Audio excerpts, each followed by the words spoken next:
I'm Leo Sidran with The Art of the Story. Today's piece comes from Ray Long. Today, the music and influence of Herbie Hancock looms larger than that of probably just about any other living jazz musician.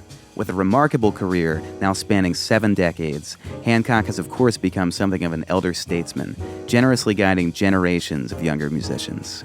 Naturally, there was a time, however, when Hancock himself was fishing for mentorship and direction. Speaking to WBGO's Pat Prescott recently, Herbie recalled his formative years in the early 60s, particularly one occasion where he stayed up all night practicing before a pivotal gig with Donald Byrd, which in turn sparked his fateful move to New York City.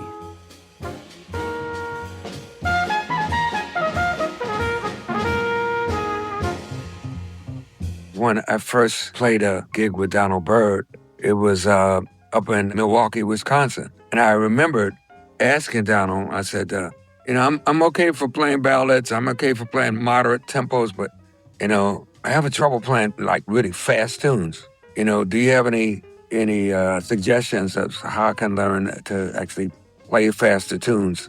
And he gave me a suggestion. He said, take a form like 12-bar blues form. He said, write out some solo notes that you might play and practice that to get the fingers moving. Write out 5 minutes of that. Practice that and then take another tune and do the same thing. So I actually stayed up all night trying to put that together. And the next day I played with the band and we played one of the really fast tunes and I was able to play it. It worked.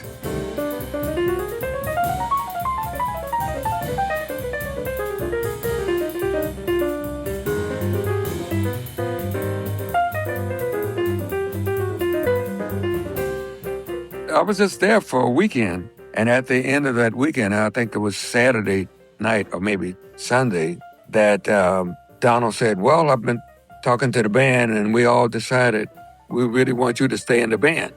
And I said, well, what about Duke Pearson, who was a piano player in your band that was in a snowstorm and wasn't able to get up to Milwaukee? And he didn't say anything, but I guess he fired him.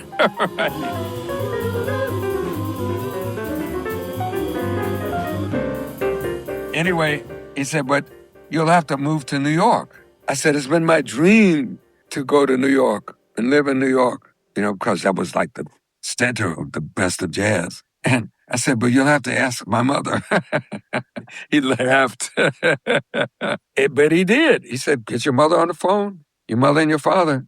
And he'd asked them, and they said, well, we promised our kids whatever they wanted to do, with whatever career they took, that we would back them up. So they said, okay, you go with our blessings. That was the beginning. To hear the full conversation with Herbie Hancock and Pat Prescott, visit WBGO.org. And don't miss Herbie live at NJPAC on Friday, July 31st. I'm Ray Long, WBGO News.